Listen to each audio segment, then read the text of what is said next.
जय हिंद दोस्तों, मेरा नाम है आशुतोष कुमार। और जैसे कि आपको पता है कि माइक्रोसॉफ्ट एक्सेल आजकल नौकरियों में या आप किसी भी ऑफिस वगैरह में कोई भी वर्क करते हो तो आपको ये बेहद ज़रूरी है कि आपसे ये आना चाहिए। देखिए, इसमें काफ़ी एडवांस लेवल तक है, लेकिन आपको क्या चीज़ सीखनी चाहिए तो बेसिक से लेके एडवांस तक होगा। और ये पार्ट 1 है तो इसमें आपको थोड़ा बेसिक सिखाया जाएगा, थोड़े बेसिक फंक्शन होंगे जैसे मेल मर्ज वगैरह क्या होते हैं, मर्जिंग क्या होती है, ये सब कुछ सिखाया जाएगा। एक्सेल है वो एक अकाउंटिंग सॉफ्टवेयर है, इसकी मदद से आप अकाउंट के लगभग सारे वर्क आराम से कर सकते हैं। देखिए, एक्सेल के अंदर आप फॉर्मूले वगैरह लगा सकते हैं, शीट वगैरह बना सकते हैं। अब जो भी आप जैसे डाटा को जिस तरह से भी यूज़ करते हो उसे एक्सेल शीट के अंदर डाल सकते हो और उसे मॉडिफाई कर सकते हो। तो आज की वीडियो में हम ये सब चीज़ें सीखने वाले हैं। अगर आपको वीडियो अच्छी लगे तो प्लीज़ वीडियो को लाइक कर देना, दोस्तों में शेयर कर देना और चैनल को सब्सक्राइब कर देना। चलते हैं डेस्कटॉप स्क्रीन पर। जैसे कि हम अपनी लैपटॉप स्क्रीन पर है और यहाँ पे आप देख रहे होंगे यही है वो एक्सेल दोस्तों। और इस एक्सेल को देख के काफ़ी लोग घबरा जाते हैं, उनको लगता है कि क्या चीज़ आ गई है, सिर्फ लाइनें लाइन है, कुछ दिख तो रहा ही नहीं। तो मैं आपको बता दूं, जितना आपको ये हार्ड लगता है उतना हार्ड ये है नहीं बेसिकली, अगर आप इसे थोड़ा अच्छे से समझो। और इससे आप लगभग अकाउंट का सभी वर्क कर सकते हैं। जैसे मैंने आपको इंट्रोडक्शन में बताया है कि आप इसमें फॉर्मूला वगैरह यूज़ कर सकते हो, आप जितनी भी मार्कशीट वगैरह या डाटा शीट वगैरह इसके अंदर बनाई जा सकती है। तो बेसिकली आज इंट्रोडक्शन है तो आपको कुछ चीज़ें क्लियर कर देता हूँ ताकि आपको नेक्स्ट वीडियो के अंदर या वीडियो में आगे कोई प्रॉब्लम ना हो। तो देखिए, जो ऊपर से ये नीचे की साइड जो चीज़ें हैं इसको कॉलम बोलते हैं, जो लेफ़्ट टू राइट चल रही है इसको हम रोज बोलते हैं। तो सारा काम आपका जितना भी एक्सेल के अंदर होगा वो रोज और कॉलम को ही मिलाकर होने वाला है। तो ये बात आप समझ लो, कहीं लिख लो, कुछ भी कर लो, आपको ये चीज़ याद रखनी है। क्योंकि नेक्स्ट वीडियो के अंदर या वीडियो में आगे जब भी मैं एक्सेल और रोज और सेल बोलूँ तो आपको पता होना चाहिए कॉलम और रो होते क्या है। तो वीडियो में जैसे ही आगे मैं कॉलम बोलूँ या रो बोलूँ, और जैसे कि ये छोटी छोटी जहाँ पर ये सिर्फ आपको एक छोटा सा हिस्सा दिख रहा होगा इसको हम बोलते हैं सेल। तो आप समझ गए होंगे। तो एक और ट्रिक है इसके कॉलम और रो याद करने की, वो है कि C4 कॉलम होता है, आप याद कर लेना। और ये 1 2 जो इस तरह के है ये आप सभी के रोज होंगी। तो ये हुआ क्लियर। तो बेसिकली ये क्लिपबोर्ड ये हमारा वर्ड से लिया गया है, ये फ़ॉन्ट है ये भी वर्ड से ही लिया गया है, और अलाइनमेंट का कुछ हिस्सा ये भी वर्ड से ही लिया गया है। तो अगर आपने हमारी वर्ड की अभी पूरी प्लेलिस्ट नहीं देखी तो डिस्क्रिप्शन में भी लिंक मिल जाएगा और आई बटन में यहाँ पर भी आपको लिंक मिल जाएगा। उस पूरी प्लेलिस्ट को देख लीजिए, तब आपको ये अच्छे से समझ में आएगा। देखिए, बेसिकली अगर आपसे वर्ड नहीं आता तो आप एक्सेल नहीं समझ सकते। तो मैं समझता हूँ कि आपसे वर्ड आता होगा, अगर नहीं आता तो आप हमारी प्लेलिस्ट देख सकते हैं और उसमें अच्छे से समझाया गया है।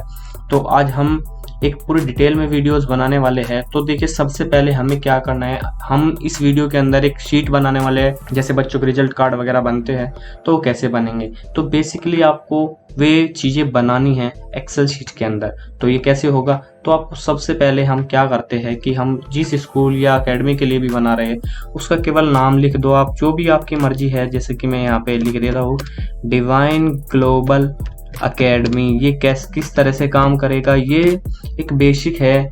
आप किस तरह से, अब आप ये सोच रहे होंगे कि ये, तो आप ये सोच रहे होंगे कि ये इस तरह से ज़्यादा अच्छा नहीं लग रहा है। तो कोई बात नहीं, मैं आपको वीडियो में एक एक चीज़ क्लियर कर रहा हूँ। तो यहाँ पे अब हमें क्या देखना है कि देखिए नेक्स्ट सीरियल क्या होने वाला है या नेक्स्ट रोज के अंदर हम क्या लिखेंगे। देखिए, बेसिकली जब बच्चों का नाम लिखते हैं तो हम सीरियल नंबर जरूर लिखते हैं। तो सीरियल नंबर हमने लिख दिया। अब आपको नेक्स्ट कॉलम के अंदर अगर जाना है तो आप टैब को प्रेस कर दीजिए, आप नेक्स्ट कॉलम के अंदर चले जाएंगे। अगर आपको रोज में जाना है तो आप एंटर को प्रेस करना होगा। तो आई होप आप ये समझ गए होंगे। तो हम यहाँ पे लिखते हैं स्टूडेंट नेम, तो यहाँ पे लिख देते हैं स्टूडेंट नेम, स्टूडेंट्स नेम यहाँ पे हम लिख देंगे। तो हमने ये स्टूडेंट नेम लिख लिया। और अब आप सोच रहे होंगे कि ये दूसरी रो के अंदर भी आ गया, ये कैसे हुआ।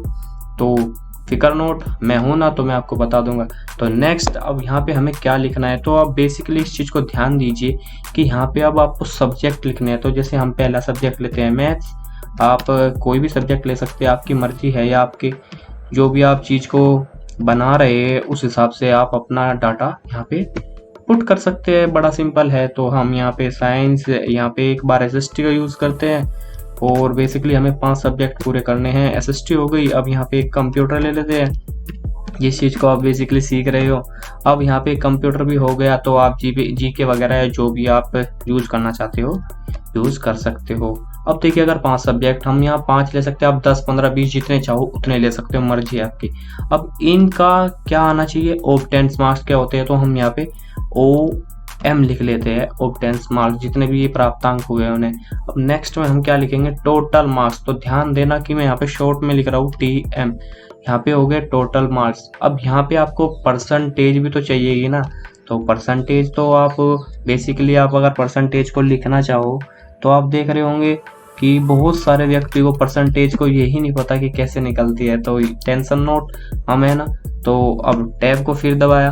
अब यहाँ पे जो आपको ग्रेड देखिए, आपने देखा होगा कि आजकल जो फैशन चला हुआ है कि ग्रेड मिलते हैं बच्चों को ABCDE। पहले के उसमें तो ऐसा कुछ नहीं था, लेकिन अब ग्रेड सिस्टम है तो ग्रेड आपसे निकालना आना चाहिए। बेसिकली ये CBSE वाले इस चीज़ को करते हैं। तो नेक्स्ट अब आपने एक रो मटेरियल तैयार कर लिया है कि कुछ इस तरह की आपकी शीट बनने वाली है। तो अब हमारे फीचर स्टार्ट होते हैं। तो देखिए सबसे पहले आपको ये यहाँ तक का, अब आपको कितने बच्चे चाहिए, बेसिकली मुझे 5 ही चाहिए, तो मैं यहाँ से लेके और जहाँ तक का मुझे चाहिए तो 5 चाहिए ना, तो मैं 7 तक का गया क्योंकि 2 ये पहले से फिल है। उसके बाद आप यहाँ पे जाओगे, ध्यान से देखना यहाँ पे है बॉर्डर्स। तो बॉर्डर्स में आप किसी भी तरह का बॉर्डर यूज कर सकते हो, तो मैं यहाँ पे ऑल बॉर्डर करूंगा। तो आप देखोगे लगभग सबके रोज और कॉलम पे एक बॉर्डर आ गया है। अब आप यहाँ पे सबसे गजब का फीचर है मर्ज और सेंटर। ये कैसे करेंगे, तो देख रहे होंगे आप, हमें ये वाला नाम पूरी इसके ऊपर लेके आना है, पूरी इसके अंदर। तो कैसे, तो आप पूरी रो को सेलेक्ट कर ले लेफ्ट क्लिक करके, और उसके बाद आपने सेलेक्ट कर लिया। अब आप यहाँ पे जाओगे मर्ज एंड सेंटर। जैसे आप इसको करोगे तो आप देखोगे ये सेंटर में हो गया। तो अब बेसिकली एक और चीज़ है, ये रैप टेक्स्ट क्या होता है। तो देखिए यहाँ पे जैसे स्टूडेंट नेम लिखा है और वो नेम तो हमें दिखाई नहीं दे रहा, तो कैसे होगा, तो आप यहाँ पे जा सकते हो, रो की थोड़ी हाइट बढ़ा दो।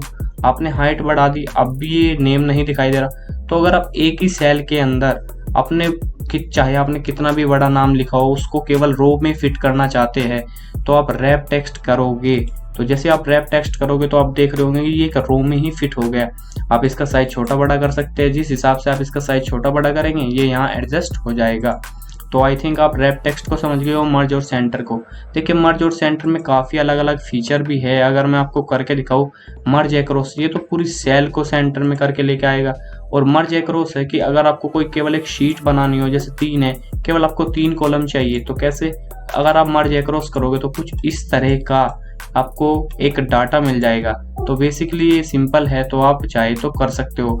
अगर आपको ये सारे फीचर हटाने हैं तो आप इसे अनमर्ज कर देना, चाहे अगर आप चाहो तो यहाँ से, अगर आप चाहते हो कि ये मर्ज और सेंटर ना रहे तो आप यहाँ पे जाइए अनमर्ज कर दीजिए, लेकिन हमें चाहिए तो हमने मर्ज और सेंटर कर दिया।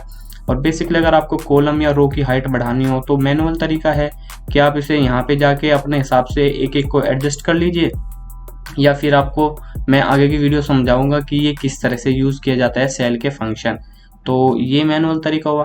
अब यहाँ पे हम बेसिकली क्या चीज़ देखने वाले हैं कि ये 2 फंक्शन हमने यूज़ कर लिए। अब आप इसको सेलेक्ट करो पूरे को। अब आपने सेलेक्ट कर लिया। अब हमको, जैसे कि आपने वर्ड में अलाइनमेंट देखे थे, तो हम यहाँ पे अलाइनमेंट को थोड़ा अप करते हैं मिडिल, और इसको थोड़ा सेंटर के अंदर करते हैं। तो आप लेफ्ट राइट सेंटर में चले जाइए एक बार, और यहाँ पे अब आप देख रहे हो कि इसको हम थोड़ा बोल्ड कर देते हैं। अब ये चीज़ थोड़ी अच्छी लगने लगी है। तो ये एक बेसिकली इस तरह से एक फॉर्मेट हमने बना लिया है। तो अब इसको आप बाहर आ सकते हो। तो अब आप चाहते हो कि ये थोड़ा बड़ा ही दिखा दे या थोड़ा बिग करना होगा आपको, ये नाम इतना छोटा कैसे चलेगा, तो इसको सेलेक्ट कर दीजिए और यहाँ से आप जो भी चाहे नाम को चूज़ कर सकते हो। तो हमने इतना बड़ा कर लिया है, या काफ़ी अच्छा लग रहा है। तो अब अगर आप इसका डिज़ाइन बदलना चाहते हो तो मैक्सिमम में ये वाला रखता हूँ तो अच्छा लगता है। इसको बस सेलेक्ट करो नीचे वाली लाइन को मान के चलिए। तो अगर आप ब्लैक रखना चाहते हो, वाइट, जैसा भी आप रखना चाहते हो, इसके टेक्स्ट का कलर वैसा हमने ब्लैक रखा है। अगर आप इसके बैकग्राउंड का कलर कुछ बदलना चाहते हो, अगर आप इसके बैकग्राउंड का कलर बदलना चाहते हो तो यहाँ पे जाइए, बाल्टी से का निशान दिख रहा होगा जहाँ पे आपको, और यहाँ से आप व्हाइट चूज़ कर लीजिए, ब्लैक, ग्रीन, जैसा भी आप चूज़ करोगे। जैसे कि हमें ये वाला अच्छा लग रहा है तो हमने ये वाला चूज़ कर लिया। तो बेसिकली आपने ये एक टेबल क्रिएट कर ली है। तो अब आप देख रहे होंगे कि इसके अंदर हम कुछ डिजिट्स वगैरह डालेंगे, जैसे सीरियल नंबर में अब हम डालते हैं जैसे 1 और नीचे लिख देते हैं हम 2। तो 1 2 आ गया। अब आप अगर आपको ये 100-200 तक डालनी हो तो क्या करोगे? तो नहीं, तो यही तो है एक्सेल का काम, आप ऑटोमेशन कर सकते हैं। अब आपने एक्सेल को बता दिया है कि मुझे 1 2 3 इस तरह से ही डालना है, तो हमने दोनों को सेलेक्ट किया और लास्ट में जाओगे तो आपको इस तरह का एक कर्सर ब्लिंक होगा प्लस के साइन जैसा। बस आपको लेफ्ट क्लिक करना है और ड्रैग कर देना है, और जहाँ तक भी आप ड्रैग करोगे वहाँ तक का भी ऑटोमेटिक नंबर डल जाएंगे। दैट्स गुड, है नहीं अच्छा तरीका? तो इस वीडियो को लाइक कर दो ज़रूर। तो स्टूडेंट का नाम अब आप लिखोगे, जो भी आपका जो भी नाम हो सकता है स्टूडेंट का, एम्प्लॉय का, जो भी मर्जी है सब अपना अपना लिख सकते हैं। अब यहाँ देव या जो भी लिखना आपकी मर्जी है, मैं कोई इसके लिए किसी को फोर्स थोड़ा ही करूँगा, जो आपको काम मिला होगा आप उस हिसाब से ही तो लिखोगे। तो ये राहुल हो गया, जो भी हमने कृष लिख देते हैं। चलो, वैसे अभी कोई स्टूडेंट है नहीं, तो अंजलि लिख लेते हैं, अंजलि। तो अब नेक्स्ट हम यहाँ सनी लिख लेते हैं, तो ये हो गया सनी।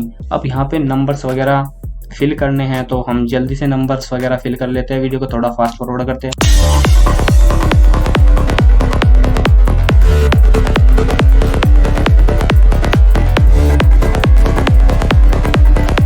तो ये बन गई एक डाटा शीट। अब नेक्स्ट वीडियो में हम समझेंगे कि आप इसको ऑटोमेटिकली जोड़ोगे कैसे, ऑटोमेटिकली परसेंटेज कैसे निकालोगे, और साथ ही आप ग्रेड कैसे निकालोगे। सब कुछ ऑटोमेटिकली होने वाला है। तो वीडियो को लाइक कर देना, चैनल को सब्सक्राइब कर देना। चलते हैं, मिलते हैं नेक्स्ट वीडियो में। जय हिंद, बाय बाय।